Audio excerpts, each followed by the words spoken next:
मैं एक कबाड़ बीनने वाला था जो लाइव स्ट्रीमिंग करता था, पर पूरे इंटरनेट पर पुलिस की नज़र सिर्फ मुझ पर थी। वजह, जो भी मैं उठाता था वो या तो किसी के लाश के टुकड़े निकलते या कोई पुराना हथगोला। यहाँ तक कि जब साग सब्जी खोदने गया तो हजारों साल पुरानी कब्र निकल आई। इन्हीं रकम से मेरी जिंदगी बन गई और लोकल पुलिस बिल्कुल बर्बाद हो गई। कभी कभी वो सोचते थे कि 100 नंबर मिला दें, क्योंकि एक कबाड़ी उनका सारा काम खुद कर रहा था। उस वक्त मैं सड़क के किनारे बैठा था, बिल्कुल बेजान, जिंदगी से थका हुआ। आज भी यकीन नहीं होता कि मैं पूरे एक दिन से इस बॉडी में था। न खाना न पानी का एक घूंट भी नसीब हुआ।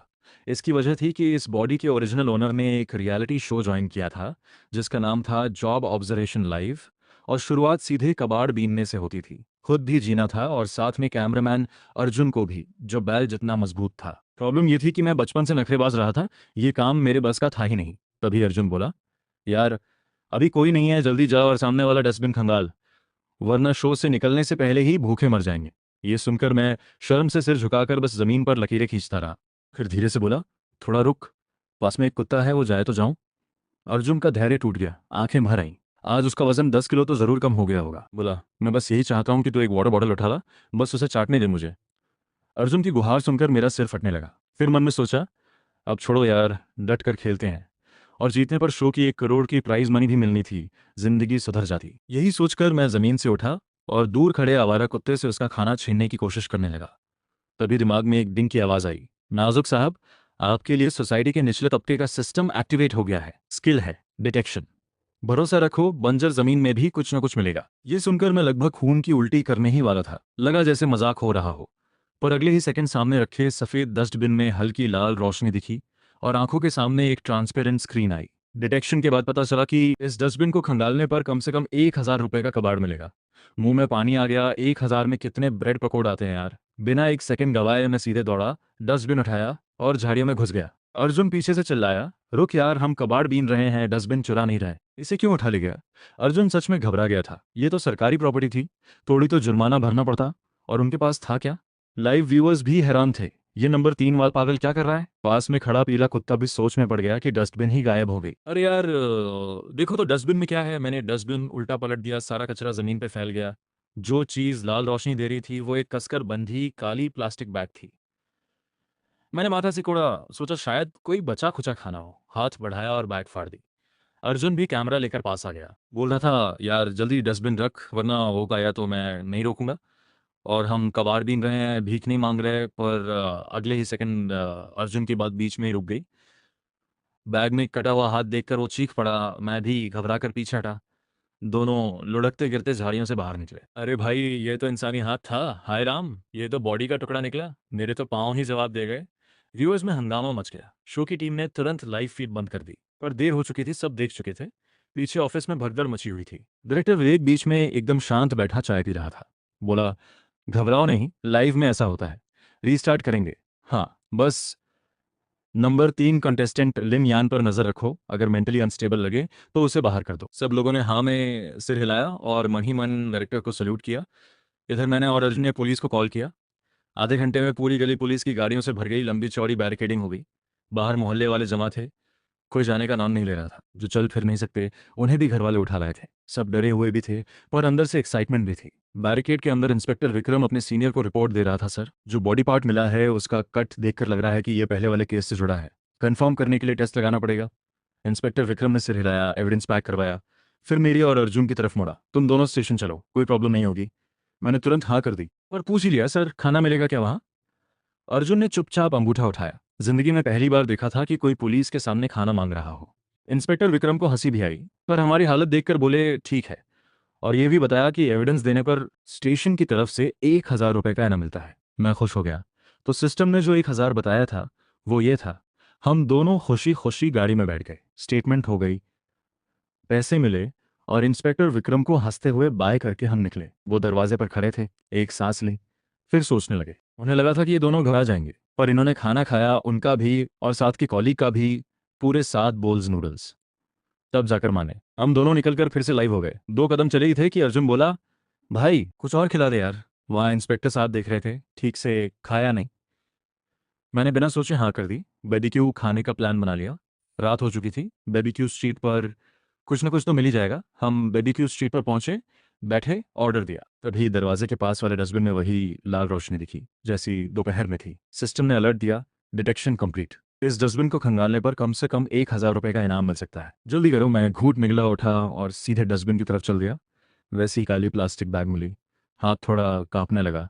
अर्जुन को कॉल करने ही वाला था कि तभी बीबीक्यू शॉप का मालिक आ गया। गुस्से में बोला, क्यों रे, क्या कर रहा है? वो बैग रख। कचरा अंदर कौन लाता है? तू आया तभी से कुछ गड़बड़ लग रहा था और अब मेरे दरवाजे पर कबाड़ बीन रहा है। मुझे कुछ नहीं सूझा, चुप रहा। मालिक ने मेरी चुप्पी देखी, फिर कांपते हाथ देखे। मन में आया, कुछ कीमती है क्या? ये सोचकर उसने झपट कर बैग छीन ली। ये मेरी दुकान का सामान है, मुझे पता है, मैंने खुद रखा था। तू चोरी करने आया है? अभी 100 नंबर मिलाता हूँ। दोनों एक दूसरे से आगे बढ़ता तो बोले जा रहे थे। मैं बस देखता रहा। हद है, कुछ भी क्लेम कर लेते हैं। मैंने चुपचाप पूछा, तुम श्योर हो ये तुम्हारी चीज़ है? बिल्कुल, हमारे स्टाफ ने देखा है। खाना है तो खाओ, नहीं तो मेरा टाइम वेस्ट मत करो। ये कहकर वो बैग लेकर अंदर चला गया। मैंने अर्जुन से हाथ बढ़ाया। फ़ोन दे ज़रा, स्टेशन को कॉल करना है। पूछना है कि जो इसने क्लेम किया उसमें और इनाम मिलेगा क्या। जल्दी कॉल लगा। हेलो सर, मैं लिन येन बोल रहा हूँ। जो आज आया था वो सामान शायद फिर मिला है, बीबीक्यू स्ट्रीट पर किंग बीबीक्यू में। और शॉप ओनर बोल रहा है वो उसका है, उसके पास गवाह भी है। हाँ हाँ जी, आप जल्दी आ जाइए। कॉल काटी और ये सेकेंड ही दुकानदार बैग लेकर चिल्लाता हुआ बाहर निकला। बचाओ, भागो, अरे कोई है, 100 नंबर मिलाओ। अर्जुन ने कैमरा उठाया और लाइव शुरू। व्यूअर्स का तूफान आ गया। कंग्रेट्स नंबर 3, फिर से बॉडी पार्ट। अब तो हजारों लोग हैं लाइव में। सुबह 100 भी नहीं थे, अब देखो। ये तो अनोखा है। बॉडी पार्ट पजल कोई और करता है क्या? नंबर 3 तो एकदम अलग है। ये सब मुझे नहीं पता था, क्योंकि उस वक्त मैं इन्वेस्टिगेशन में था। दुकानदार रो रहा था। मैंने कहा, भाई रो मत, जो किया उसकी जिम्मेदारी लो, आगे ध्यान रखना। यह सुनकर वो और जोर से रोने लगा। इंस्पेक्टर विक्रम ने डांटकर उसे ले जाने को कहा, फिर शक भरी नजरों से मेरी और अर्जुन की तरफ देखा। एक ही दिन में 2 बार की एविडेंस, ये नॉर्मल नहीं लगता। मैं घबरा गया, झट से बोला, सर सच में कोइंसिडेंस है, हम तो बस थोड़ा रिलैक्स करने आए थे। डस्टबिन भरी देखी तो सोचा कोई बॉटल मिल जाए। इंस्पेक्टर विक्रम ने एक गहरी सांस ली। पूरी टीम ने घंटों खोजबीन की, पर कुछ नहीं मिला। और इन दोनों ने बिना कोशिश किए 2 बार एविडेंस ढूंढ दिया। बोले, ठीक है चलो स्टेशन, प्रोसेस जानते हो, जल्दी निपटाते हैं। चलने लगे, फिर पलट कर बोले, सुनो, आज रात सभी डस्टबिन्स की चेकिंग होगी। मैं वहीं खड़ा रह गया। मतलब मेरा धंधा बंद? इंस्पेक्टर साहब मेरा काम छीन रहे थे क्या? गाड़ी में बैठते वक्त अर्जुन ने किसी की टेबल से बीबीक्यू उठा लिया। पैसे दे दिए थे। वो सोचता था कि छोड़ने से क्या फायदा। स्टेटमेंट हुई। रात बहुत हो गई थी। अर्जुन मुंह लटकाए बैठा था। भाई कैंटीन बंद है, ये मीट कैसे खाए? मैंने चारों तरफ नजर दौड़ाई और नजर गई गैटमैन अंकल की छोटी सी कुटिया पर। अंकल सो नहीं गए? आपके पास छोटा स्टोव है क्या? थोड़ा बीबीक्यू गर्म करना था। अरे आपके पास दारू भी है? अंकल के हैरान चेहरे के बावजूद मैं अर्जुन को लेकर अंदर घुस गया। बीबीक्यू और दारू तीनों एक छोटी सी टेबल पर बैठ गए। एक घूंट, एक टुकड़ा, मजा आ गया। अंकल आप तो बड़े मस्त हो, गेट की ड्यूटी और ऊपर से दारू भी। अंकल ने यह सुना और अचानक वाह करके रो पड़े। यार मेरी जिंदगी बहुत कठिन रही है। पहले वाले को 50 साल से वेट करता रहा। उसकी घरवाली हटी, मेरी बारी आई। पर आज उसने शादी कर ली और मुझे इनवाइट भी नहीं किया। कम से कम गिफ्ट तो दिया था। मैं अंकल को हैरान होकर देखता रहा। फिर उठा और बोला, अंकल रो मत, मैं 2 बॉटल और लाता हूँ। आज रात हम साथ पियेंगे। बाहर गया, पास की दुकान से जाने लगा। पर 2 मिनट बाद दौड़ता हुआ लोहे का बड़ा डस्टबिन उठाकर वापस आया। जोर से रख दिया टेबल पर। अंकल पलकें झपकाते रहे। बेटे अंकल कितना भी पी ले, इतने बड़े डिब्बे में नहीं पीते। और ये लीक तो नहीं करेगा? उधर इंस्पेक्टर विक्रम सफाई कर्मचारी की ड्रेस में अपनी टीम को डस्टबिन चेक करवा रहा था। सब ध्यान से देखो, एक कबाड़ी 2 बार एविडेंस ढूंढ चुका है। मतलब सस्पेक्ट जानबूझकर यहां छोड़ रहा है। आखिरी पैकेट जरूर किसी डस्टबिन ने है। टीम ने सुना और जोश में लग गए। पर सोच रहे थे कि हमारे रहते कोई कबाड़ी हमसे पहले नहीं ढूंढेगा। पर कई स्ट्रीट्स खंगालने के बाद गाड़ी में सिर्फ प्लास्टिक बॉटल्स थीं। सबको लगा खाली हाथ जाना ठीक नहीं। इंस्पेक्टर विक्रम उन बॉटल्स को देखते हुए सोचने लगे, इनको बेचें तो शायद 150 मिल जाए। और अगले ही पल खुद घबरा गए। ये मैं क्या सोच रहा हूँ, मिशन पर हूँ। तभी फोन बजा। देखा, गेट पर तैनात सुरेश अंकल का कॉल था। बात करें तो सुरेश अंकल का एक्सपीरियंस लाजवाब था। 30 साल से गेट की ड्यूटी, फैक्ट्री गेट हो, बिल्डिंग हो, यहाँ तक कि गर्ल्स हॉस्टल भी, हर गेट का अनुभव था। और रेपुटेशन भी बेदाग, हमेशा सीरियस और काम में ऑनेस्ट। कॉल उठाया तो सुरेश अंकल चिल्ला रहे थे, इंस्पेक्टर साहब जल्दी आओ, डस्टबिन में हेड है, स्टेशन के बाहर वाले डस्टबिन में। इंस्पेक्टर विक्रम का दिमाग सुन्न हो गया। सिर्फ एक ही बात दिमाग में थी, स्टेशन के बाहर वाला डस्टबिन। खुद को संभाला, फिर दूर खड़े टीम को आवाज लगाई, सब वापस चलो अभी। टीम हैरन, सर अचानक? अभी कुछ स्ट्रीट्स बची हैं, थोड़ा और देखते हैं। आज तो अच्छी अर्निंग हो जाती। हाँ, तुम लोगों को नहीं पता डस्टबिन में कितना सामान होता है। मुझे तो एक स्मार्ट वॉच मिली, बिल्कुल नहीं। वो कुछ नहीं, मुझे एक जोड़ी सॉक्स मिली, गेस करो कौन सी ब्रांड।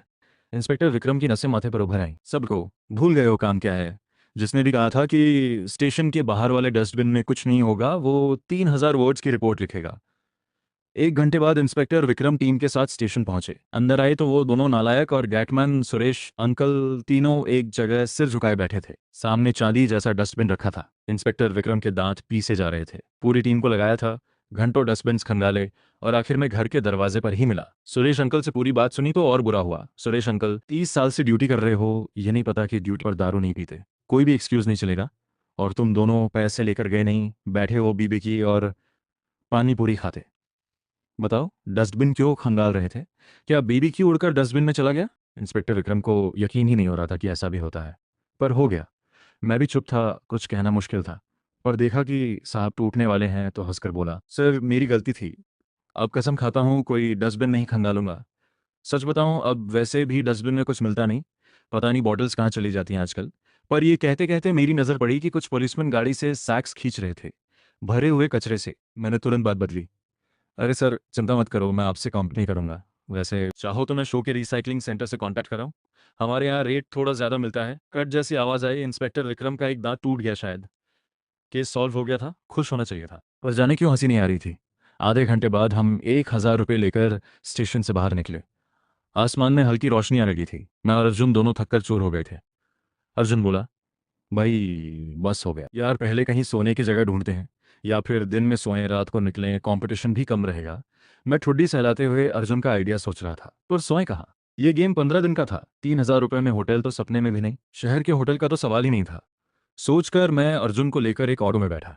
भाई शहर से बाहर चलो, कहीं भी जहाँ लेट कर सो सकें। यह कहते ही हम दोनों ने लंबी लंबी जमाइयाँ ली। ड्राइवर ने इंजन स्टार्ट किया और पीछे से जोरदार खर्राटों की आवाज़ आने लगी। शीशे में देखा, दोनों गहरी नींद में जा चुके थे। ड्राइवर ने दांत पीसे, छोकरे हैं पर लगता है रात भर जागे हैं, बिल्कुल मेरे बेटे जैसे। ड्राइवर बड़बड़ाते हुए गाड़ी लेकर शहर से बाहर निकल गया। वो नींद ऐसी थी जैसे किसी ने बेहोश कर दिया हो। हवा भी चल रही थी, जमीन भी नरम थी, 5 स्टार होटल से भी बेहतर लग रहा था। करवट लेने की कोशिश की तो अर्जुन ने झटक कर उठा दिया। यार ये जगह कौन सी है, हम यहाँ कैसे आए? धीरे धीरे आंखें खुली, सामने हरी भरी घास थी। अर्जुन बोला, यार वो ड्राइवर बहुत अच्छा था, मैंने चेक किया, सारे पैसे हैं, कैमरा भी है, बस किराया लिया, हमें यहाँ उतारा, सामान भी रखा, जगाया तक नहीं। मैंने उठकर हाथ पांव हिलाए और हाँ मैं सिर हिलाया। सच में ऐसे ड्राइवर कम मिलते हैं आजकल। दोनों बात करते करते सामान उठाकर चल पड़े। शाम के 4 बज रहे थे। यहाँ से निकलते निकलते खाने का वक्त हो जाएगा। कुछ कदम चले ही थे कि भुनी हुई मुर्गी की खुशबू आई। सोचा कहीं कोई कैंपिंग कर रहा है क्या। हम खुशबू के पीछे पीछे जंगल से बाहर निकले, पर जो दिखा उससे पांव से जमीन खिसक गई। सामने था एक विशाल कब्रिस्तान, जहां तक नजर जाए बस कब्रें ही कब्रें। ड्राइवर ने सीधे यहाँ पहुंचा दिया था। हम हैरान खड़े थे कि तभी दूर से किसी ने चिल्लाया, ये दोनों कौन है? कैमरा लिए हैं, बोरा लिए हैं, जरूर यही चोर हैं, पकड़ो इन्हें, चढ़ावा चुरा रहे हैं। मैं सफाई देने आगे बढ़ाई था कि कुछ लोग हाथों में कुदाल फावड़ा लेकर दौड़ पड़े। एक आंटी ने जमीन से भुनी मुर्गी उठाई और हम पर झपटी। मैंने बिना सोचे अर्जुन को खींचा और हम कब्रिस्तान के अंदर भाग गए। 2 किलोमीटर भागने के बाद पीछे वाले छूटे। अर्जुन हाफता हुआ बोला, यार और नहीं भागा जाता, सुनो तुम थोड़ा हेल्प करते, मैं 10 किलो का कैमरा लेकर भाग रहा हूँ। वो आंटी मुर्गी से मारने वाली थी, मैं भी हाँफ रहा था। थोड़ी देर बाद आसपास नजर दौड़ाई, पास में एक छोटी लकड़ी की झोपड़ी दिखी। मैंने इशारा किया, चलो वहां आराम करते हैं, अंधेरा होने पर पहाड़ से उतरेंगे, अभी निकलना पॉसिबल नहीं। अर्जुन ने कैमरा उठाया और हम झोपड़ी की तरफ बढ़े। वो जगह बिल्कुल खाली थी, कोई नहीं रहता था। अर्जुन बड़बड़ाया, यार सोच रहा था कौन रहता होगा यहाँ। भाई अंधेरा होते ही निकलते हैं, ये जगह बहुत डरावनी है, व्यूअर्स तो अभी तक गाली दे रहे होंगे। मैंने सिर हिलाया, दरवाजा खोला, एक कोना ढूंढ कर बैठ गया। पर जैसे ही कोने पर नजर पड़ी, सिस्टम का अलर्ट आया, डिटेक्शन कंप्लीट। यहाँ दबी चीज खोदने पर कम से कम 10,000 रुपये मिल सकते हैं। ध्यान से देखा तो जमीन में एक चाकू धंसा हुआ था, मूठ बाहर थी। ये टूटा चाकू 10,000 का। मन में सवाल था, पर फिर भी उठकर गया और दोनों हाथों से खींचकर निकाल लिया। अर्जुन कैमरा लेकर पास आया। भाई ये क्या है? मैंने चाकू पर लगी लाल भूरी मिट्टी देखी और कांपते हुए अर्जुन की तरफ देखा। अर्जुन ये क्या है, कहीं खून तो नहीं? अर्जुन रुका, पास आया, मिट्टी उंगलियों में मसली, लाल है और अभी सूखी भी नहीं। अर्जुन का रंग उड़ गया। वो मुझे खींचकर बाहर ले जाने वाला था कि दरवाजे पर हल्की आहट हुई। अगले सेकंड दरवाजा खुला और बिखरे बालों वाला एक अधेड़ आदमी अंदर आया। दोनों की नजरें मिली। एक पल की चुप्पी और उसने पास रखी लकड़ी उठाकर हम पर झपटा। मैंने बिना सोचे हाथ में पकड़ा चाकू उठाया और उसे रोका। व्यूअर्स का हंगामा मच गया। ये क्या हो रहा है? जल्दी 100 नंबर मिलाओ, नंबर 3 वाले को कुछ हो गया है। ये शो बहुत डेंजरस है। शो की टीम पूरी तरह पैनिक में थी। कल से लेकर अब तक एक के बाद एक घटना। पहले तीसरी काली बैग, फिर ये। कैमरा संभाल रहा था अर्जुन, तो कुछ ज्यादा दिखा नहीं, वरना शो बंद हो जाता। सब लोग स्क्रीन चिपके बैठे थे, तैयार कि कुछ गड़बड़ हुआ तो तुरंत लाइव बंद करेंगे। डायरेक्टर बोला, घबराओ मत, सब कोइंसिडेंस है, शो पर कोई असर नहीं पड़ेगा। ये कहकर उसने पॉकेट से बीपी की दवा निकाली और चुपचाप 2 गोलियां निकली। उधर पुलिस स्टेशन में इंस्पेक्टर विक्रम और टीम काले घेरों के साथ केस डिस्कस कर रहे थे। लैब रिपोर्ट आ गई थी। सारे क्लूज मिलाकर देखें तो क्राइम सीन शायद शहर के बाहर जहवान ग्रेवयार्ड है। 5 मिनट में निकलते हैं। इंस्पेक्टर विक्रम का ऑर्डर सुनते ही सब हरकत में आए। तभी उन्हें याद आया, एक कांस्टेबल को बुलाया, लिन यान पर नजर रखने को कहा था। वो कहाँ है? शहर से बाहर गए क्या? कांस्टेबल ने झट से फोन निकाला और लाइव खोला, पर स्क्रीन पर आने से पहले ही चीखों की आवाजें आईं। इंस्पेक्टर विक्रम ने झांक कर देखा, कैमरा हिल रहा था, अर्जुन भागता हुआ दिख रहा था, पीछे एक अधेड़ आदमी लकड़ी लेकर दौड़ रहा था। इंस्पेक्टर विक्रम ने उस आदमी की चाल देखी और मन में कुछ खटका। ये फिगर हमने जो सस्पेक्ट डिस्क्राइब किया था उससे मिलती तो है। कांस्टेबल ने आंखें फाड़कर कहा, सर ये तो हैजयवान ग्रेवयार्ड है, दोपहर को ये वहीं सो रहे थे, जगह भी सेम। इंस्पेक्टर विक्रम ने थकी हुई आंखें बंद कर लीं। पूरे आधे मिनट चुप रहे। फाइनेंस डिपार्टमेंट को बोलो इनाम के पेपर्स तैयार रखें, चलते हैं साथ। साफ था वो अधेड़ ही सस्पेक्ट था। उधर कब्रिस्तान के पीछे जंगल में भगदड़ मची थी। वो आदमी आधे घंटे से पीछे था। मैं भाग भाग कर हाँफ रहा था, सोच रहा था, मैंने बस चाकू की पीठ से मारा था, इतना क्यों पीछे पड़ा है? अर्जुन चिल्लाया, रुक यार, और नहीं भागा जाता? लिनयान, थोड़ी तो कॉन्शियंस रख, कैमरा ले ले मेरा। मैं सोच ही रहा था कि पीछे से धड़ाम की आवाज़ आई। हम दोनों रुके, पलट कर देखा। वो आंटी खड़ी थी, हाथ में भुनी मुर्गी, और अधेड़ आदमी जमीन पर था। बहुत ढूंढा तुम दोनों को, जानते हो मैं स्टेट टीम की प्लेयर रही हूँ। अब बताओ मेरे बुजुर्ग का चढ़ावा किसने चुराया? मैं उनकी ताकत देखकर हैरान था। माथे पर पसीना आ गया। झट से जेब में हाथ डाला, 200 रुपये निकाले। आंटी, ये सब गलतफहमी है, हम कबाड़ी हैं, ये 200 रुपये रखो, अंकल के लिए नया चढ़ावा ले आना। शाम होते होते हैजहान ग्रेवयार्ड के बाहर गाड़ियों की लंबी कतार लग गई। पुलिस आई, मीडिया भी आई। रिपोर्टर्स कैमरास लेकर भागते हुए अंदर घुसे। इंस्पेक्टर विक्रम बाहर खड़े थे, चेहरे पर कोई एक्सप्रेशन नहीं। और हाँ, वो आदमी सच में सस्पेक्ट निकला। पुलिस को देखते ही रोते हुए सब बोल दिया। बस एक शर्त रखी, उस आंटी को दूर रखा जाए और मुर्गी से ना मारे। सीन क्लियर हुआ तो मैंने इधर उधर नजर घुमाई। यहाँ राख का कलश तो नहीं मिलेगा? मैंने पूछा। आसपास पुलिस वालों की नजरें तरेरती देखी तो चुपचाप सिर झुका लिया। तभी रिपोर्टर्स की भीड़ इंस्पेक्टर विक्रम पर टूट पड़ी। सर, 2 दिन में केस सॉल्व फैक्टोरियल कोई सीक्रेट टेक्निक है क्या? सर, रात वाली डस्टबिन ऑपरेशन से कोई कनेक्शन था? इंस्पेक्टर विक्रम के चेहरे की नसें फड़कने लगीं। क्या बोलते? कि 2 कबाड़ियों ने बिना कोशिश किए केस सॉल्व करवा दिया? उन्होंने गहरी सांस ली। इन्वेस्टिगेशन अभी जारी है, डिटेल्स शेयर नहीं कर सकते। तभी भीड़ में से एक रिपोर्टर मेरी तरफ लपका। आप नंबर 3 लिन यान है ना? यहाँ कैसे? क्या फिर से कोई बॉडी पार्ट मिला? अर्जुन आगे आया और माइक पकड़ लिया। सब डिटेल्स के लिए हमारा लाइव देखो। मैं हूँ लिन यान का ऑफिशियल कैमरामैन। पूरा इंसिडेंट रिकॉर्ड है, हाई क्वालिटी में देखना हो तो लाइव में आओ। अर्जुन ने मुझे आंख मारी। मुझे याद आया, व्यूअरशिप स्कोर में काउंट होती है। इतने रिपोर्टर्स देख रहे हैं, अगर ये वायरल हुआ तो गेम जीत सकते हैं। और हुआ भी यही। रिपोर्टर्स अर्जुन पर टूट पड़े। डायरेक्टर, नंबर 3 का लाइव 5 लाख क्रॉस कर गया, ट्रेंडिंग पर है, हमारा शो वायरल हो गया। डायरेक्टर विवेक ने डेटा देखा तो आंखें फटी रह गईं। एक छोटे शहर का शो इतना बड़ा हो जाएगा सोचा नहीं था। एक तरफ खुशी थी, दूसरी तरफ दर्द। खुशी क्योंकि शो हिट हो गया, दर्द क्योंकि शो का स्टोरी लाइन पूरी तरह बदल गया था। नंबर 3 ने कबाड़ की जगह पुलिस की पूरी वांटेड लिस्ट खाली कर दी थी। उन्होंने फौरन कहा, किसी से लिन यान को मैसेज करो, धीरे से हिंट दो कि वापस कबाड़ की तरफ आए और पुलिस का काम छोड़े, वरना मुझे भी स्टेशन बुला लेंगे। सब हंस पड़े। उधर कब्रिस्तान में इंस्पेक्टर विक्रम की नजरों के बीच कांपते हुए मैंने 10,000 रुपए का इनाम लिया। Case close. ग्रेवयार्ड मैनेजर खुशी खुशी हमें बाहर तक छोड़ने आया। लिन यान जी, अगर आप शो में न होते तो मैं आपको ग्रेवयार्ड का ब्रांड एम्बेसडर बना देता। आज दोपहर से अब तक दर्जनों बुकिंग्स हुई, कभी भी आओ, हमारा ग्रेवयार्ड हमेशा ओपन है। मैनेजर बहुत खुश था। आज एक दिन में पूरे साल जितनी इनकम हो गई थी। गेट पर पहुंचते पहुंचते वो मेरा हाथ पकड़ कर बोला, आपकी फ़ोटो ले ली है, गेट पर लगाएंगे, सिक्योरिटी को भी पहचान होगी, कभी भी आना। मैंने 2-4 बातें करके हाथ छुड़ाया और अर्जुन को खींचकर वहां से निकल लिया। दोनों चुपचाप सड़क पर चल रहे थे। आज 10,000 मिले, पर कोई खुश नहीं था। शो की टीम ने मैसेज किया था कि ज़्यादा एडवेंचर हो रहा है, वापस कबाड़ पर आओ। मैंने सिर खुजाया, यार अब कबाड़ कहाँ ढूंढें? अर्जुन ने भी ठंडी सांस ली। इन 2 दिनों में उसे भी लगने लगा था कि यह सब कबाड़ बीनने से ज़्यादा इंटरेस्टिंग था। अब वापस नॉर्मल होना मुश्किल लग रहा था। तभी अर्जुन की आंखें चमकी। बस हम माँ की ड्रेस पहन लें, अंदर जा सकते हैं, पर यह बात किसी तीसरे को मत बताएं, मेरे अंकल की जॉब जा सकती है। मैं अर्जुन को देखता रह गया। उसके हाथ में कैमरा था और वो लाइव पर यह सब बोल रहा था। मुझे नहीं पता था हंसूं या रोऊं। तीसरे को क्या, 30,000 लोग सुन रहे थे, लाइव चल रही थी। ये बंदा थोड़ा छुपके नहीं बोल सकता था। मैंने लंबी सांस ली, उसके कंधे पर हाथ रखा। चल पहले बोरे लेते हैं। तेरे अंकल की जॉब जाने से पहले जी भर के काम करते हैं।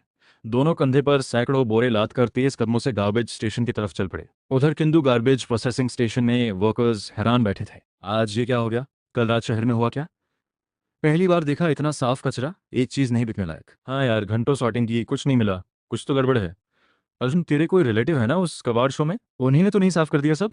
अर्जुन के अंकल ने सोचते हुए सिर हिलाया। पहले रोज सॉर्टिंग से 50-60 रुपए निकल जाते थे, आज कुछ नहीं। तभी उनका फोन बजा और उन्होंने जल्दी से बाहर आकर कॉल उठाया। मैं और अर्जुन उनसे मिले, साथ में कब्रिस्तान से लाए फल थे, उन्हें दे दिए। अंकल मान गए, बोले आज वैसे भी कुछ है नहीं यहाँ, अंदर जाओ, जो मिले उठाओ। कॉलीग्स को थोड़े फल बांट दो, कोई कुछ नहीं बोलेगा। हम दोनों काम में लगे। अंकल ने सबको फल बांटे। तभी किसी ने चौंक कर कहा, यह एप्पल पर कुछ लिखा है। अंकल ने देखा, एप्पल पर कुछ खुदा हुआ था। उन्हें देखकर समझ नहीं आया कि ये क्या था। उधर गार्बेज स्टेशन में मैं और अर्जुन कचरे के ढेर पर बैठे एक दूसरे को देख रहे थे। पूरे आधे घंटे में एक टूटा तार भी नहीं मिला। मैंने 100 रुपए के बोरे देखे और मन डूब गया। तभी अर्जुन ने माथा ठोका। यार समझ आया, हम कल रात का कचरा खोद रहे हैं। कल रात पुलिस वाले यही छानते रहे, जो भी कुछ था सब उठा ले गए। ये सुनकर मैंने आंखें बंद कर ली। कितनी बड़ी गलती थी, पहले सोचा क्यों नहीं। और एक बात थी, इंस्पेक्टर विक्रम कचरा उठाने में उस्ताद निकले। एप्पल्स दे दिए, बोरे खरीद लिए, खाली हाथ नहीं जाएंगे। यार और ढूंढते हैं, इतने बड़े ढेर में कुछ ना कुछ तो होगा। अंकल बताते हैं कि छोटी छोटी चीजें नहीं उठाते। हम दोनों ने हिम्मत करके छोटे छोटे फावड़े उठाए और खोदने लगे। तभी खट की आवाज आई, धातु से धातु टकराई। अर्जुन कैमरा लेकर दौड़ा। अरे किस्मत अच्छी है, लगता है ये पहले से दबा था, ढेर बाद में बना। और खोदो, चीज बड़ी लग रही थी। मैं और जोश से खोदने लगा। अर्जुन बड़बड़ाया, यार इसमें पंख जैसा कुछ है। मुझे भी कुछ समझ नहीं आया, पर अंकल बहुत एक्साइटेड हो गए। इतने साल में पहली बार ऐसा देखा। रुको, लोगों को बुलाता हूँ, पहले पूरा निकालते हैं। थोड़ी देर में अंकल कई कॉलीग्स को लेकर आए। सबने मिलकर खोदा और एक बड़ा गड्ढा बना दिया। जब ऊपरी हिस्सा पूरा बाहर आया, सबके मुंह खुले के खुले रह गए। वो एक ओवल शेप का बम था। हाय राम, ये तो बॉम्ब है। मैंने क्या कहा था, वो एप्पल खाना नहीं था। ये शहर कितना जादुई है, तुम सब जानते हो। सब दूर जाओ। अंकल पागल हो गए क्या? ये बॉम्ब है और तुम बिजली के खंभे पर चढ़ रहे हो। ब्लास्ट हुआ तो और ऊंचे उड़ोगे। सब घबरा गए। मैं भी खंभे के पीछे छुप गया। दिमाग सुन्न था। सोचा था अच्छे से कबाड़ मिलेगा, ये तो बॉम्ब निकल आया। और कम से कम 2 मीटर लंबा था। सबसे गुस्सा ये था कि सिस्टम का अलर्ट बॉम्ब का सिर दिखने के बाद आया। अगर थोड़ा और देर से आता तो पूरा निकाल चुके होते। तब किसी ने कांपती आवाज में पूछा, अब क्या करें? पुलिस को बुलाएं? मैंने माथे पर हाथ मारा और सबको खुशी से बोला, हाँ हाँ, जल्दी कॉल करो। स्टेशन में मेरी जान पहचान है, इंस्पेक्टर विक्रम को बोलो। पास में अर्जुन अंकल को धीरे से बोला, अंकल वो एप्पल्स बचे हैं, आज रात कुछ गड़बड़ लग रहा है। बॉम्ब के सामने 3 एप्पल्स रख देते हैं। अंकल का मुंह खुला रह गया। लाइव व्यूअर्स बहुत एक्साइटेड थे। मुझे पता था, 2 घंटे से देख रहा था, काम आया। ये गार्बेज स्टेशन में बॉम्ब कैसे? पहले चेक नहीं किया था क्या? अरे भाई, हमारे यहाँ ऐसे बहुत हैं। मेरे बचपन में घर पे एक था, पापा उसी पे बिठा देते थे। इस उम्र तक बचे तो बस लक है। अब ये दोनों इंस्पेक्टर विक्रम की फिर खबर लेंगे। उधर स्टेशन में इंस्पेक्टर विक्रम और टीम 2 दिन रात के बाद थककर चूर हो गए थे। वॉशरूम में दीवार पकड़े बिना खड़े नहीं हो पा रहे थे। पर केस लगभग खत्म था। इंस्पेक्टर विक्रम ने टीम को देखा। सबकी आंखों के नीचे काले घेरे थे। हाथ बजाकर बोले, बस थोड़ा और, केस समरी करते हैं फिर आराम। इस बार जल्दी सॉल्व हुआ, ऊपर खुश हैं। कल से बारी बारी छुट्टी मिलेगी। अभी बात पूरी भी नहीं हुई थी कि धड़ाम से दरवाजा खुला। सर, लिन येन ने फिर कुछ कर दिया। गार्बेज स्टेशन में बॉम्ब मिला और उन्होंने बॉम्ब के सामने अगरबत्ती जला दी। इंस्पेक्टर विक्रम का बीपी 1 सेकंड में चढ़ गया। फायर डिपार्टमेंट और बॉम्ब स्क्वाड को अभी इन्फॉर्म करो। सबकी छुट्टी कैंसिल। गार्बेज स्टेशन चलो। पूरा स्टेशन हरकत में आ गया। एक के बाद एक पुलिस कार्स निकलने लगी। गार्बेज स्टेशन में बॉम्ब के सामने मैंने और अर्जुन ने KFC के बचे हुए 3 एप्पल्स रखे और हाथ जोड़ लिए। अंकल और बाकी लोग मुंह खुला किए देखते रहे। किसी ने बॉम्ब को इस तरह प्रे करते नहीं देखा था। एक ने अंकल से पूछा, यार ये तेरे रिलेटिव्स बचपन में दरवाजे से टकराए थे क्या? सच में ये दोनों नॉर्मल नहीं है? कब्रिस्तान में जाकर कमाई करने वाले पहले देखे नहीं? तू ज्यादा बात मत कर, तूने ही सबसे ज्यादा एप्पल्स खाए हैं। एक गया था नेचुरल डेथ वाले पर, एक गया था यंग डेथ वाले पर, तीसरा था डाइड टू सून वाले पर। हिसाब लगा कितने चक्कर लगाने पड़ेंगे। इन लोगों की बातों में पुलिस आ गई। इंस्पेक्टर विक्रम तेज कदमों से आए, पर गार्बेज स्टेशन के लोगों ने उन्हें देखा। सब हैरान, ये पुलिस है, इनकी आंखों के नीचे ये काले घेरे कैसे? अंकल आगे बढ़े, पहली लाइन में बोले, आप इंस्पेक्टर विक्रम हैं? बहुत शुक्रिया। कोई पांडा पार्टी तो नहीं छोड़ी ना हमारे लिए? इंस्पेक्टर विक्रम ने दांत भींचे, थकी हुई आंखों से मुझे और अर्जुन को घूरा। देर तक देखते रहे, फिर एक गहरी सांस ली और बिना एक भी शब्द बोले आगे बढ़ गए। सब बॉम्ब सूट पहनो, पहले आसपास का सारा ढेर हटाओ, ध्यान रखना। थोड़ी देर में बॉम्ब स्क्वाड और फायर ब्रिगेड भी आ गई। सब मिलकर खोदने लगे। पर बॉम्ब स्क्वाड वालों को जल्दी कुछ अजीब लगा। पुलिस के लोगों के हाथ में बोरे थे, एक हाथ में बोरा, दूसरे में फावड़ा। बॉम्ब स्क्वाड का कैप्टन चिल्लाया, क्या कर रहे हो? देख नहीं रहे कैसे लगे हुए हैं? जल्दी करो, इनसे पीछे नहीं रहना।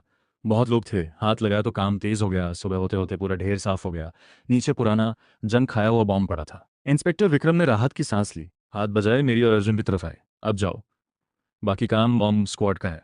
10,000 का इनाम स्टेशन से ले लेना। उधर डायरेक्टर विवेक सोकर उठे तो लगा दुनिया खत्म हो गई। इंस्पेक्टर विक्रम बहुत अच्छे इंसान हैं, इनाम भी दिया और टिकट भी खुद से करवाई।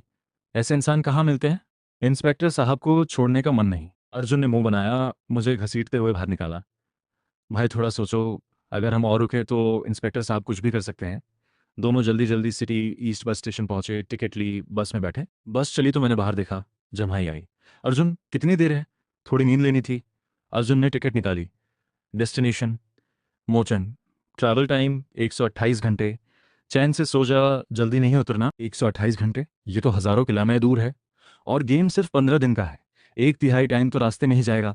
ये नहीं होगा। जैसे ही किन्जो की बॉर्डर आए उतर जाएंगे, चाहे बीच जंगल हो। उधर स्टेशन में इंस्पेक्टर विक्रम फोन पर बात कर रहे थे। यार कंफर्म है ना, दोनों बस में बैठ गए? शुक्रिया यार। सुन, क्या बस का दरवाज़ा वेल्ड हो सकता है? नहीं हो सकता? ठीक है, कोई बात नहीं, बाद में खाना खाते हैं। इंस्पेक्टर विक्रम ने चैन से फ़ोन रखा। आखिर गए। मोचिंग तक तो कई दिन लगेंगे, वापस आने की सोचे हैं, तब तक गेम खत्म। इंस्पेक्टर विक्रम खुशी में थे कि तभी दरवाज़ा खुला। एक कांस्टेबल फाइल लेकर आया। सर, ऊपर से कॉल आया है, किंजो के बाहर आर्मी एक्सरसाइज होगी 3 दिन। हमें फील्ड क्लीन अप में हेल्प करनी है। इंस्पेक्टर विक्रम ने माथा सिकोड़ा। ये काम हमें क्यों दिया? सर, ऊपर से बोला कि हमारी टीम फील्ड क्लीन अप में एक्सपर्ट है। इंस्पेक्टर विक्रम ने एक कड़वी सांस ली। मन ही मन कुछ बोले जो बोलने लायक नहीं था। उधर बस में हमने ड्राइवर से लड़ झगड़ कर चिंजो की बॉर्डर पर उतरवाया। बस गई तो मैंने चैन की सांस ली। अर्जुन, मुझे लग रहा था वो ड्राइवर स्टेशन का आदमी था, वरना उतरने क्यों नहीं दे रहा था? यार मुख्य सड़क पर नहीं चलते, कबाड़ बीनना है तो खुले मैदान में चलते हैं, वहां कुछ ना कुछ मिलेगा। अर्जुन ने हाँ में सिर हिलाया, उसे भी फर्क नहीं पड़ता था कहाँ जाए। व्यूअर्स बड़बड़ाए, ये दोनों कभी सीधा रास्ता नहीं लेते। खुले मैदान में क्या मिलेगा? नंबर 1 देखो, सुबह से साइट पर काम किया, शाम को कबाड़ से भरे बोरे। नंबर 1 चाहे कमाए, लिन यान रोज 10,000 कमाते हैं। भाई नया हूं, यही लिन यान हैं जिन्होंने बॉम्ब ढूंढा। कोई इनका नंबर देगा? मुझे पूछना है कि इनकी मेरे पिताजी से दुश्मनी है क्या? एप्पल वाली ग्रुप पागल हो गई है। मैं और अर्जुन 2 घंटे चलते रहे, थक गए, एक छोटे जंगल में बैठ गए। अर्जुन, नेविगेशन देख, निकलने में कितना टाइम है? अर्जुन ने फोन निकाला, रूट देखा और चेहरा उतर गया। यार गेम ओवर। सीधे आगे जाएं तो पहाड़ है, उसके पीछे दूसरा स्टेट है, वापस जाना पड़ेगा। और यहाँ खुला मैदान है, एक टुकड़ा कबाड़ नहीं। मैंने नेविगेशन देखा, सच में गलती हो गई थी। पर वापस किंजू कभी नहीं। मैंने अर्जुन का कंधा थपथपाया। चल आगे बढ़ते हैं, इतने बड़े मैदान में कुछ ना कुछ तो मिलेगा। बात खत्म भी नहीं हुई थी कि ऊपर से एक तेज आवाज आई। देखा, एक चक्के जितना बड़ा छोटा सा प्लेन धुआं उगलता हुआ हमारे सिर के ऊपर पेड़ में जा घुसा। धमाका हुआ, चिंगारी हुई और धातु के टुकड़े हमारे सामने बिखर गए। अर्जुन ने आंखें फाड़ कर देखा। मैंने भी हैरान होकर नाक पर हाथ रखा। यार ये कबाड़ में आता है, इस हाल में तो कोई नुकसान नहीं होगा उठाने में। थोड़ी देर में हम दोनों ने सारे टुकड़े उठाए, आग जलाई, आधा किलो तांबे की तार मिली। तभी अर्जुन ने पेड़ से ड्रोन का खोल उतारा और मेरे मुंह के सामने लाया। यार देखिए क्या है। मैंने लेकर देखा, उस पर छोटे छोटे अक्षरों में लिखा था, western theatre command, reconnaissance unit, official drone. मैंने घूंट निगला, नीचे जले हुए टुकड़े देखे और मन में अंधेरा छा गया। ड्रोन हमने नहीं गिराया था, पर उसके अंदर जो भी मेटल था सब जला दिया था, बस खोल बचा था। अर्जुन बोला, भाई टेंशन मत लो, जब तक अंदर हो मैं हर महीने मिलने आऊंगा। आर्मी का सामान बर्बाद करने पर 3 साल होते हैं, 1 महीने में एक बार आऊंगा। ये सुनकर मैं घबरा गया। झट से अर्जुन का फोन छीना। अभी किंजो स्टेशन को कॉल करता हूँ, बोलूंगा जानबूझकर नहीं किया, माफी चाहता हूँ। कॉल की पर लाइन बिजी, फिर बिजी। लाइव व्यूअर्स का हंगामा था, हो गया खेल। अभी तक एक पीस कबाड़ नहीं मिला और अब जेल जाएंगे। यार इतना ज्यादा बिजी क्यों है? लगा है सब लोग एक साथ रिपोर्ट कर रहे हैं। अरे थोड़ा तो रहम करो। डायरेक्टर एक बर्बाद बैठा था। डायरेक्टर था तो जिम्मेदार उसकी ही होती। वो नंबली फोन उठाया, एक नंबर डायल किया। सुनो, अभी जो बोलूं कोई सवाल मत करना, मैंने कुछ पैसे छुपाए थे। सुनो, टॉयलेट के नीचे, फर्श के बीच में, लिविंग रूम की छत में, पानी के पाइप के पास, बालकनी में, एसी के पीछे और पड़ोसी के घर बेड के पास। उधर इंस्पेक्टर विक्रम भी टीम लेकर निकल पड़े थे। गाड़ी में बैठे बैठे उन्होंने 3 लंबी सांसें ली, खुद को समझाया, ठीक है कबाड़ बीनने में टैलेंट है तो है, स्टेशन के लिए कमाई ही समझो। अभी मन शांत हुआ ही था कि फोन वाइब्रेट हुआ। अर्जुन का मैसेज था। सर सॉरी टू डिस्टर्ब, बात यह है कि हमें एक ड्रोन मिला, पूछना था कि क्या स्टेशन को चाहिए। वेस्टर्न थिएटर कमांड का है, नंबर भी है। इंस्पेक्टर विक्रम ने कुछ सेकंड्स चुप रहकर दांत भींचे और लाइव खोला। एक नज़र में समझ गए ये वही जगह है जहां उन्हें क्लीन अप करने जाना था। ये दोनों वहां कैसे पहुंचे? क्या स्टेशन में कोई इनसाइडर है? वरना हर बार इन दोनों को पहले कैसे पता चल जाता है? इंस्पेक्टर विक्रम सोच में डूब गए। उधर मैदान में अर्जुन मैसेज भेजकर मेरी तरफ मुड़ा, भाई घबराओ मत, मैसेज कर दिया। और वैसे लाइव में किसी ने बताया कि यहाँ कुछ दिन पहले आर्मी एक्सरसाइज थी। ये ड्रोन वहीं का बचा होगा, कोई प्रॉब्लम नहीं। और जब तक प्राइवेटली सेल नहीं करते, स्टेशन पर जमा करने पर इनाम भी मिलता है, जितनी वैल्यू उतना ज़्यादा। मैंने फ़ोन लिया, उस कमेंट को पढ़ा। यूज़र नेम था गेटमैन चेन अंकल, और उन्होंने डिटेल में सब लिखा था। प्रोफाइल पिक्चर में स्टेशन के बाहर का डस्टबिन था। ये तो स्टेशन के गेटमैन थे, इनकी बात पर भरोसा करें तो काम बन सकता था। मैंने राहत की सांस ली। साथ ही दिमाग में एक आइडिया आया। मैंने अर्जुन को देखा, अर्जुन अब काम होगा। दोनों मैदान में और अंदर गए, रैक से ज़मीन खंगालते चले। 1 घंटे से ज़्यादा हो गया, एक प्लास्टिक का टुकड़ा नहीं मिला। हाँ, जहाँ जहाँ रेक फिराई, वो ज़मीन इतनी साफ हो गई कि एक बारिश के बाद सीधे खेती हो सकती थी। सिस्टम का कोई अलर्ट नहीं आया। मैं थककर रेक को ज़मीन में ठोक दिया। धड़ाम से लगी, हाथ सुन्न हो गए। अर्जुन पलटा, रेक देखी। भाई सच बोलो, कुछ छुपा रखा है क्या? ये तो डिटेक्टर जैसे काम कर रहा है। वो बैठ गया और छोटी कुदाल से खोदने लगा। मैं भी बैठ गया। थोड़ी देर में ज़मीन से एक गोल चीज़ निकली। अर्जुन चिल्लाया, ये तो हैंड ग्रेनेड है। मैंने भी घूंट निकला, एकदम साबुत, रेडी टू यूज़ ग्रेनेड। पर यह खुले मैदान में कैसे? कोई भी आ जा सकता है, अगर गलत हाथों में पड़े तो बड़ी मुसीबत। मैंने बोरे में रखा और अर्जुन से बोला, और खोदो। अर्जुन ने भी हाँ में सिर हिलाया। दोनों पेट के बल लेटकर खोदने लगे। आधे घंटे में दर्जनों ग्रेनेड्स निकले और सब साबुत। व्यूअर्स भी हैरान थे। ये प्रॉप्स तो नहीं? नहीं यार, एक्सरसाइज वाली बात है, रियल है। अर्जुन भाई कुछ हमें भी दे दो दिखाने के लिए। व्यूअर्स की तादाद बढ़ती जा रही थी। देखते देखते लाइव में 50 लाख लोग थे। इंस्पेक्टर विक्रम परेशान थे, क्योंकि आर्मी के बड़े ऑफिसर ने पर्सनली कॉल किया, क्लीन अप के लिए तुम्हें भेजा था, और वहां 2 कबाड़ी लाइव स्ट्रीम कर रहे हैं। इंस्पेक्टर विक्रम ड्राइवर को तेज चलाने के लिए कहते रहे। उधर दूसरे कंटेस्टेंट्स को अपने लाइव व्यूअर्स कम होते दिखे। ढूंढा तो पता चला सब लिन यान की स्ट्रीम पर गए। एक ने बाकी सबको बताया और देखते देखते सब उठकर चल पड़े। पैसे जोड़कर एक ट्रैक्टर हायर की और मैदान की तरफ निकल पड़े। गार्बेज स्टेशन के बाकी वर्कर्स भी देखकर साथ हो लिए।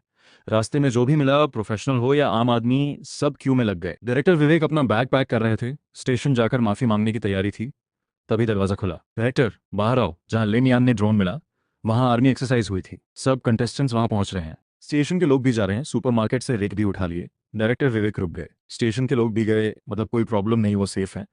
पर ये कंटेस्टेंट्स क्या कर रहे हैं? बाहर आए तो स्क्रीन पर देखा, कुछ कंटेस्टेंट्स ट्रैक्टर पर बैठे थे और पीछे 100 से ज्यादा लोगों की भीड़। सब प्रोफेशनल, कमर पर बोरा, एक हाथ में कुदाल, दूसरे में रेक, गाल फुलाए ट्रैक्टर के पीछे दौड़ रहे थे। डायरेक्टर विवेक को समझ नहीं आया, हंसे या रोए। अच्छी बात, वो सेफ थे। बुरी बात, शो बर्बाद हो गया और पॉकेट मनी भी गई। उधर मैदान में रात हो गई थी। हम दोनों आधे बोरे भरकर घूम रहे थे। तभी मुझे दूर लाल रोशनी चमकी। सिस्टम अलर्ट आने से पहले ही खट की आवाज आई। अर्जुन का पांव उस पर पड़ गया। अर्जुन हिलना मत। अर्जुन एकदम जम गया। मैं पास गया, सिस्टम का अलर्ट पढ़ा। डिटेक्शन, यहाँ खोदने पर कम से कम 1,000 रुपये का इनाम। मेरी पीठ पर ठंडा पसीना आ गया। जो भी सिस्टम ने दिखाया था कभी नॉर्मल नहीं निकला था। अर्जुन घबरा गया। भाई लैंडमाइन है, अभी भागो तो हो जाएगा। मैंने अर्जुन को तरस से देखा। भागने का टाइम नहीं, सुनो, कोई आखिरी बात कहनी है। अर्जुन की टांगें कांपने लगी। कैमरा मुझे थमाया और रोते हुए बोला, माँ सही कहती थी, किस्मत खराब है। पबजी में भी चिकन नहीं मिलता गरम। भाई यहाँ डिलीवरी होती है। 2 किलो पाए का सूप मंगवा दो। आज से खाया नहीं। मैं थोड़ा पीछे हटा। ठीक है, वो पत्थर देख रहे हो, लाकर रखते हैं। एक्सरसाइज का मैदान है, शायद फेक हो। तभी अर्जुन की पॉकेट में फोन बजा। मैंने निकाल कर देखा, इंस्पेक्टर विक्रम थे। लिनियान, सुनो ध्यान से। अर्जुन को कहो बिल्कुल मत हिले। यह लैंड माइन एक्सरसाइज वाला नहीं है। मैंने कंफर्म किया। इस एक्सरसाइज में माइंस यूज नहीं होती। ये पुराना बचा हुआ है। हम पास में ही हैं, बस पहुंचते हैं। इंस्पेक्टर विक्रम तेज बोलकर लाइन काट गए। मैं अर्जुन को बताने वाला था कि अर्जुन बोला, भाई पेट में दर्द है, अब नहीं रुका जाएगा। उसी वक्त मैदान के किनारे पर इंस्पेक्टर विक्रम की गाड़ियां रुकीं। सॉरी, गाड़ी खाई में फंस गई। रिपेयर टीम को बुलाया है, 3 घंटे लगेंगे। अर्जुन हिले नहीं, हिम्मत रखो। रात के 10 बज चुके थे। अर्जुन की हालत क्रिटिकल थी और इंस्पेक्टर विक्रम का पता नहीं था। मैंने अर्जुन का फोन उठाया, लाइव खोला। पहली नजर में ही आंखें चढ़ गईं। लिन यान भाई देख लो, इंस्पेक्टर साहब ने बड़ा एरिया साफ कर लिया, बस तुम्हारे पास नहीं आए। तुम्हारे नीचे माइन नहीं है, तुम्हें बेवकूफ़ बनाया। इंस्पेक्टर साहब को ब्लेम मत करो, बाकी कंटेस्टेंट्स भी आने वाले हैं। जल्दी निकालो वरना देर हो जाएगी। ये पढ़ते ही मैंने अर्जुन के पास की सारी मिट्टी हटाई। नीचे पुरानी जंग खाई माइन थी। देखने से रियल लग रही थी, फेक नहीं। पर अर्जुन बोला, भाई जल्दी कर, माइन से पहले मैं फटने वाला हूँ। ठीक है, मैं गिनता हूँ 3 2 1 पर भाग। 3 2 1। अर्जुन भागा जैसे हवा हो, एक हाथ पीछे, एक सेकंड में पेड़ के पीछे। उसी मोमेंट माइन से आग निकली। मैं जमीन पर लेट गया, सिर ढका। धमाका हुआ। सिर उठाया तो आसमान में रंग बिरंगी आतिशबाजी हो रही थी। ये किसने माइन में पटाखा भरा? थोड़ी देर बाद समझ आया, ये स्पेशल फायरवर्क था, माइन की तरह दिखता था। व्यूअर्स भी चौंक गए। ये तो कस्टम फायरवर्क था, पर बनाया किसने? याद है, पुरानी फायरवर्क कंपनी ने बनाया था। बिक्री शुरू होते ही बंद हो गया क्योंकि असली माइन जैसा दिखता था। दूर से इंस्पेक्टर विक्रम बोरे लेकर आते दिखे। ये हुआ क्या? हिलना नहीं था, फायरवर्क कैसे छोड़ा? मैंने इंस्पेक्टर विक्रम की तरफ देखा, फिर उनकी टीम के हाथों में भरे हुए बोरे देखे। मेरा सारा कबाड़ था उसमें। दांत पीसे, आधा बोरा ग्रेनेड्स निकाला, हाथ आगे किया। इंस्पेक्टर विक्रम ने आंखें बंद की, एक सेकंड रुके, फिर क्वाइटली ऑफिसर को इशारा किया। आर्मी के रेट से 10,000 का इनाम मिला। टीम के लोग मुझे पैसे गिनते देखते रहे। रोज 10,000, ये तो सैलरी से ज्यादा है। सबकी उदास नजरों के बीच मैंने पैसे अर्जुन को दिए। चलते हैं। पर एक कदम रखते ही मेरी नजर पास के एक गड्ढे पर पड़ी। अर्जुन ना कुछ कह समझ गया, कुदाल उठाई और दौड़ा। इंस्पेक्टर विक्रम कुछ बोलते उससे पहले ही जमीन से एक बड़े बॉम्ब का सिर निकल आया। हम दोनों चिल्लाए, इतना बड़ा बॉम्ब? कम से कम 10,000 का। इंस्पेक्टर विक्रम सर, देखो तो जरा। उसी मोमेंट मैदान में बाकी कंटेस्टेंट्स और कबाड़ियों की भीड़ आ गई। पूरा सीन कियोस्क में बदल गया। इंस्पेक्टर विक्रम ने ये देखा तो थककर उस बॉम्ब के ऊपर ही बैठ गए। समझ नहीं आया इतने लोग कहाँ से आए, पर मुझे डर के साथ एक्साइटमेंट भी थी। सामने था और मैंने हाथ में रेक और कुदल कसकर पकड़ी। अर्जुन ने बोरा उठाया। काम करते हैं। मैं अर्जुन को लेकर आगे बढ़ गया। व्यूअर्स बोले, ये दोनों कहाँ जा रहे हैं? सबको फील्ड साफ करना था, ये पहाड़ खोद रहे हैं। लिन यांग गए तो जरूर कुछ है। नहीं यार, पास ही मेरा गांव है, उस पहाड़ पर कुछ नहीं, पेड़ भी नहीं उगते। मुझे लग रहा है सबको उल्लू बना रहे हैं। लोग आपस में बातें करते रहे, देखते रहे। जब आधा घंटा हो गया और कुछ नहीं निकला तो सब मान गए और वापस मैदान में खोजने लगे। मैं और अर्जुन खुदाई में लगे रहे। काफी देर बाद अर्जुन थककर बोला, भाई कब तक खोदते रहेंगे? ये पहाड़ छोटा नहीं है, इन दो छोटे फावड़ों से तो कभी नहीं होगा। अर्जुन की बात बीच में ही रुक गई। आंखें फटी रह गईं और एक दबी हुई चीख निकली। मैं दौड़ कर आया, अर्जुन को दबाया, चारों तरफ देखा। बाकी लोग दूर जा चुके थे। मैंने धीरे से कहा, चुप, हिलो मत, मुझे पकड़ो, मैं निकालता हूँ। और कैमरा थोड़ा हटाओ वरना वो सब टूट पड़ेंगे। एक रात में ये पहाड़ साफ कर देंगे। अर्जुन होश में आया, हाथ बढ़ाया और खींचने में हेल्प की। चेहरे पर हैरानी से खुशी आ गई। भाई डिसाइड कर लिया, अब से तेरे साथ ही रहूंगा। चैंपियन नहीं भी बने तो कोई बात नहीं, अपनी कबाड़ कंपनी खोल लेंगे, पैसे ही पैसे होंगे। मुझे अर्जुन की परवाह नहीं थी। मैं गड्ढे में दबी चीज को दोनों हाथों से खींच रहा था। एक छोटा हरे रंग का कॉपर का ढक्कन दिखा। पूरा निकाला तो अर्जुन ने मुंह पर हाथ रख लिया, चीख रोक ली। मैं भी हैरान था, काफी देर तक देखता रहा। फिर अर्जुन का फोन निकाला और इंस्पेक्टर विक्रम को कॉल किया। सर, डिस्टर्ब करने के लिए सॉरी। बात यह है कि मैं फील्ड क्लीनअप से अलग हो गया था, वापस जाने लगा। रास्ते में यह पहाड़ देखा, सोचा गांव वालों की थोड़ी हेल्प करूं। खोदा तो ब्रॉन्ज का वेसल निकला। है ना गुस्से वाली बात? सर आप कुछ बोल नहीं रहे? फोन पर इंस्पेक्टर विक्रम चुप रहे और लाइन काट दी। थोड़ी देर में वो आए, मुझे और अर्जुन को देखा, फिर ब्रॉन्ज वेसल देखा। लंबी सांस ली, मेरे पास आए। लिनयान, कबाड़ बीनने में तुम्हारी एनर्जी बर्बाद हो रही है, कभी मेरे पुरखों की कब्र के पास भी घूम आना, कौन जाने उनके लिए भी कुछ कर दो, फिर मैं तुम्हारा शुक्रगुजार रहूंगा। पास में अर्जुन हंसते हुए इंस्पेक्टर विक्रम से बोला, सर आप टच मत करो। बॉम्ब वाले दिन मैं लिन यान को पहले ही ऊपर से नीचे तक चेक कर चुका हूँ, कोई डिटेक्टर नहीं है। बस इनाम बताओ कितना मिलेगा? इंस्पेक्टर विक्रम समझ गए, ये सीरियस मैटर है। तुरंत कल्चरल हेरिटेज डिपार्टमेंट को कॉल किया। 1 घंटे बाद उनकी टीम आई। सबने प्रोफेशनल इक्विपमेंट निकाला और जांच शुरू की। डिपार्टमेंट हेड ने खड़े होकर कहा, अरे बड़ा काम किया तुमने। ये bronze vessel warring stitch period का लगता है, बेशकीमती है। अभी रिपोर्ट करता हूँ, कम से कम 10 लाख का इनाम बनता है। ये सुनकर मैं और अर्जुन उछल पड़े।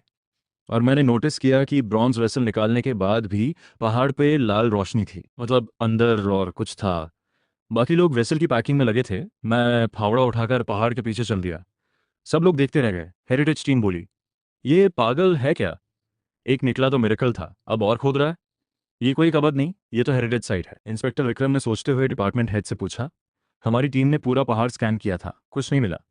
अब ये कैसे पॉसिबल है? हेड ने कंफर्म किया, हाँ हम पहुंचते ही पूरा एरिया स्कैन करते हैं, कुछ नहीं था। हेरिटेज टीम जाने लगी तो इंस्पेक्टर विक्रम को लगा अभी कुछ बाकी है।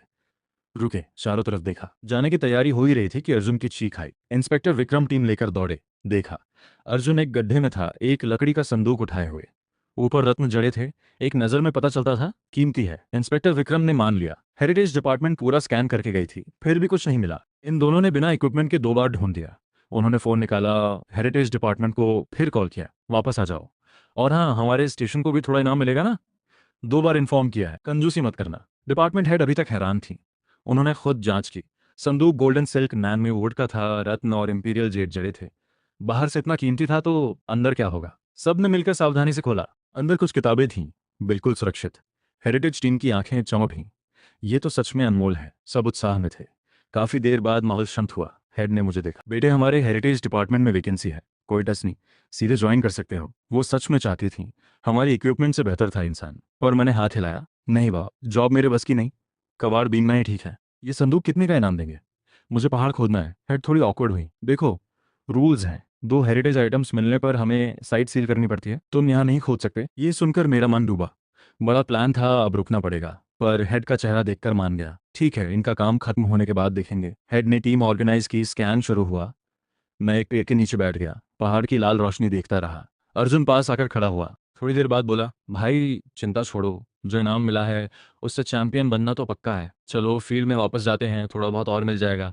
मैंने जवाब नहीं दिया। धीरे से उठा, पहाड़ को देखा। चेहरे पर अजीब एक्सप्रेशन था। वो रोशनी हिल रही है, मतलब कुछ अंदर जा रहा है, या कोई जानवर है?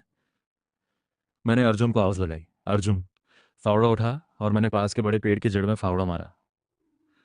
अर्जुन एक सेकंड रुका, फिर बिना सवाल किए खोदने लगा। हेरिटेज टीम पलटी तो देखा, हम दोनों पेड़ पे हमला कर रहे थे।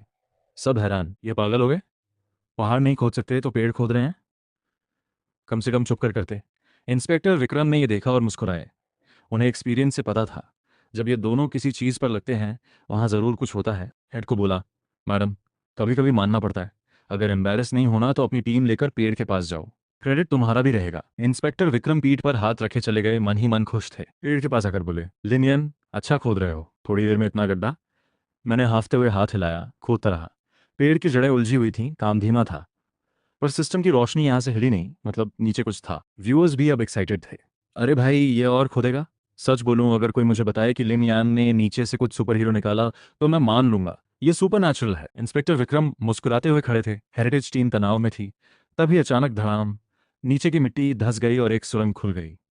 इंस्पेक्टर विक्रम का चेहरा उतर गया।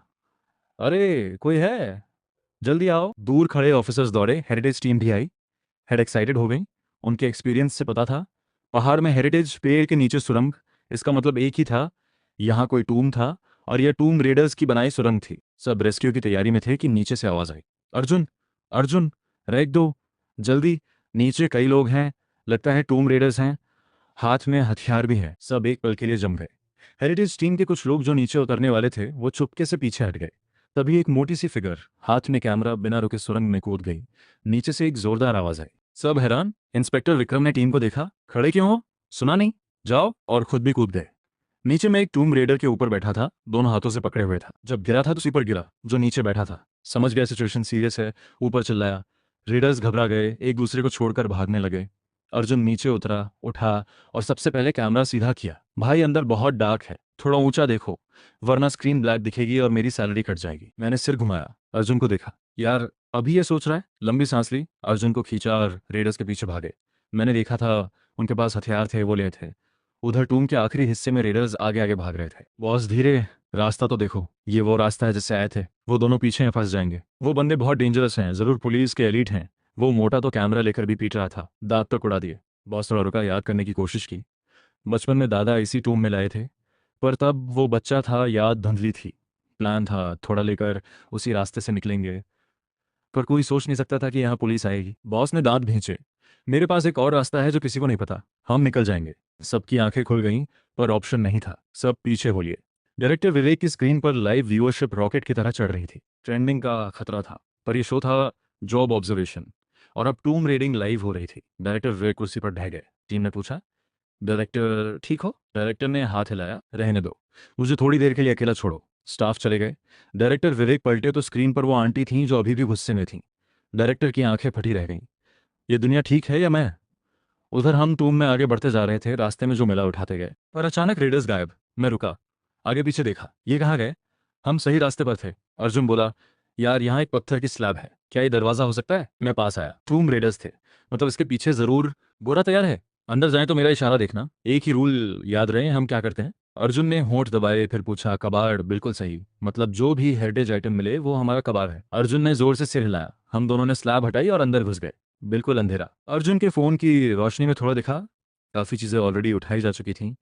जो बचा था वो हमने बोरे में भरा। मैं गुस्से से बोला, ये लोग यहाँ पहले भी आ चुके हैं, हमारा कबाड़ उठा ले गए, ये बर्दाश्त नहीं होगा।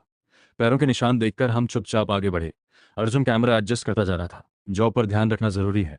उधर इंस्पेक्टर विक्रम कुछ ऑफिसर्स के साथ टूम में उतरे। सच में हेरिटेज डिपार्टमेंट का स्कैनर काम का नहीं है। इतना बड़ा टूम एक बार नहीं 2 बार स्कैन हुआ, कुछ नहीं मिला। टीम को बोला, ध्यान से चलो, रेडर्स के पास हथियार हैं।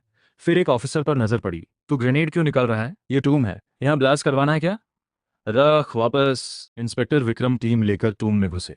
उधर हम रेडर्स के पीछे एक टूम चेंबर में पहुंचे, एक कॉफिन के पीछे छुप गए। दूसरी तरफ रेडर्स भी एक कॉफिन की आड़ में थे, हमें देख रहे थे। बॉस बताओ रास्ता कहाँ है? वो दोनों अंदर आ गए। अभी नहीं निकले तो फंस जाएंगे, हमारे पास हथियार भी ज्यादा नहीं। और वो मोटा तो अभी भी कैमरा चला रहा है, कितना डेंजरस है? बॉस की याददाश्त पर जोर पड़ रहा था। बचपन में दादा ने कुछ बताया था। यहाँ आए थे, सोचा था थोड़ा लेंगे और पुराने रास्ते से जाएंगे, पर पुलिस इतनी जल्दी आएगी ये सोचा नहीं था। और ये दोनों तो बिजार थे, पीछे भी आ रहे थे, हेरिटेज प्रोटेक्ट भी कर रहे थे, बोरे भी भर रहे थे। कहाँ से आते हैं ऐसे लोग? बॉस ने दांत भींचे। मेरे पीछे आओ। एक नौजवान रेडर उठा और एक पुराने लैम्प स्टैंड की तरफ बढ़ा। उसी मोमेंट बॉस ने देखा, अर्जुन कैमरा लेकर उठ खड़ा हुआ। बॉस घबराया, फायर, सब एक साथ। रेडर्स कॉफिन से निकले, हमारी तरफ बढ़े और हथियार चला दिए। मेरे चेहरे पर पानी की धार आई। मैंने चेहरा पोंछा, खड़ा रह गया। ये वाटर गन? इन लोगों के पास असली हथियार नहीं था, वाटर गन लाए थे। अब क्या होगा इनका? मैंने कहा था फायर पावर कम है। तभी अचानक जमीन हिलने लगी, ऊपर के स्टोन पिलर्स झुकने लगे। जो नौजवान लैंप स्टैंड घुमाने गया था वो रोने लगा। बॉस, तूने जो घुमाने को कहा था, ये एग्जिट का लेवर नहीं था, ये टूम को सील करने का था। हम अंदर बंद हो जाएंगे। बॉस ने ऊपर देखा, मिट्टी गिर रही थी। भागो, कोई जगह ढूंढो। वो पत्थर का प्लेटफॉर्म देखो, उसके नीचे जगह है। सबने देखा, पास में एक आधे आदमी जितना ऊंचा स्टोन प्लेटफॉर्म था, नीचे खाली जगह थी। कई लोग समा सकते थे, कोई ऑप्शन नहीं था। रेडर्स एक दूसरे को धकेलते हुए नीचे घुस गए। बॉस ने अंदर झांका। वो दोनों पुलिस वाले कहाँ गए? कहीं बाहर दब तो नहीं गए? बात खत्म भी नहीं हुई थी कि बगल से एक जोरदार थप्पड़ हवा में आया। मैंने ठंडे चेहरे से कहा, कौन दबा बाहर? और तुम सबसे अंदर वाले, और अंदर जाओ, हमें भी जगह दो। रेडर्स ने एक दूसरे को देखा और बिना आस किए सरकने लगे। मैं अर्जुन को लेकर घुस गया। एक सेकंड पहले दुश्मन थे, अब एक साथ दबे पड़े थे। माहौल बहुत ऑकवर्ड था। मैंने गला खखारा और चुप्पी तोड़ी। गाइस, गलत फहमी मत करो, हम पुलिस नहीं है, कबाड़ी है। हाँ, बाहर जरूर पुलिस है, अब निकलना मुश्किल है।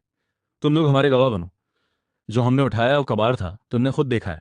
सबकी नजरें अर्जुन के बोरे पर गईं, जिसमें कुछ हिल रहा था, आवाजें आ रही थी। सबने घूट निकला, ये हेरिटेज आइटम्स है। मैंने देखा कोई नहीं बोला, तो जोर से कहा, सुनो, जब पुलिस आए तो तुम लोग बोलना कि तुम टूम रेडर्स हो, हम दोनों के बारे में बोलना कि हम कबाड़ी हैं। अगर बोरे के बारे में पूछें तो कहना हमने यहीं से उठाया, कबाड़ था, समझे? सबने हाँ में सिर हिलाया। एक रेडर ने हिम्मत करके कहा, एक आइडिया है, कह सकते हैं टूम कोलैप्स हो रहा था तो आप दोनों ने हेरिटेज प्रोटेक्ट किया। पुलिस कुछ नहीं बोलेगी, शायद तारीफ भी हो, बस बदले में हमारे लिए गुड वर्ड बोल दो। पहली बार है हमारी, कुछ हेल्प हो जाए। मेरी आंखें चमकी, रेडर्स में भी टैलेंट था। मैंने तुरंत हाँ की। नेक्स्ट पार्ट के लिए सब्सक्राइब करें और कमेंट में पार्ट 2 लिखें।